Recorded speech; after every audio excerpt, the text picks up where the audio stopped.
السلام علیکم. دا د خانوزۍ ډیم دی.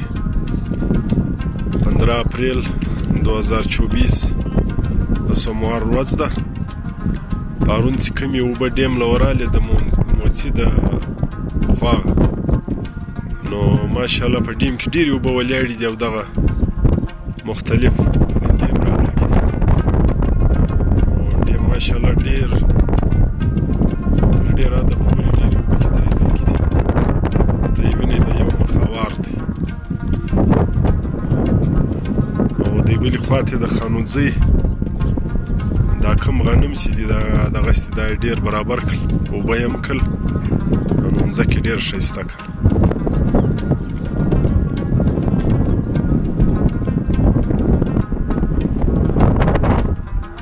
دا د خانوزۍ د ډیم صورتحال دی.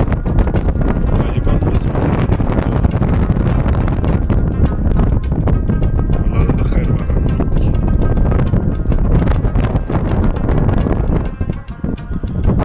دغه یا د پایپ ځای دی، د ډیم دغه ځای پاته دی، دا پایپ نه دی ورلګېدلی. له دغې وجې هغه خواته پټلۍ ورته د خړګې ده د خانوزۍ د ډیم، نو له دغې وجې لا خوا اوبه بندي کړي دي. یو خو پر هیډ کار نه دی سوی، بل دغه ځای دا پایپ تر اوسه نه دی لګېدلی، سم سوی نه دی.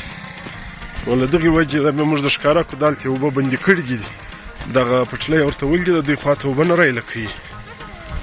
د پایپ کار لا پاته دی. نو اوس ګورو خدای دې وکړي ستر دغه اوبه له موږ د ځایه نه شي ولاړې، دا کار زغرت پرې وشي.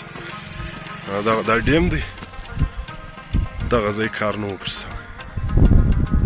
ماشاءالله په ډیم کې ډېرې اوبه ولاړې دي او ډېرې ښایسته مرغان هم راغلي دي.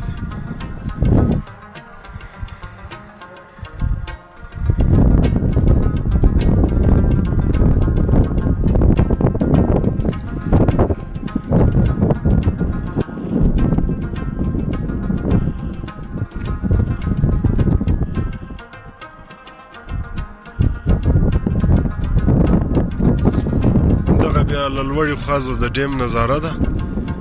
ماشاءالله په ډیم کې واقعي هم ډېرې اوبه درېدونکي دي. دغه بیا د خانوزۍ د کلي خوا ده، خانوزۍ ښار دی.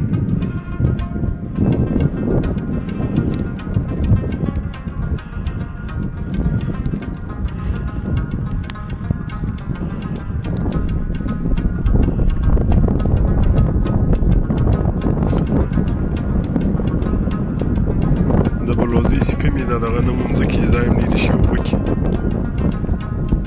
دا معلومه شي. د عمرزۍ خوا معلومه شي.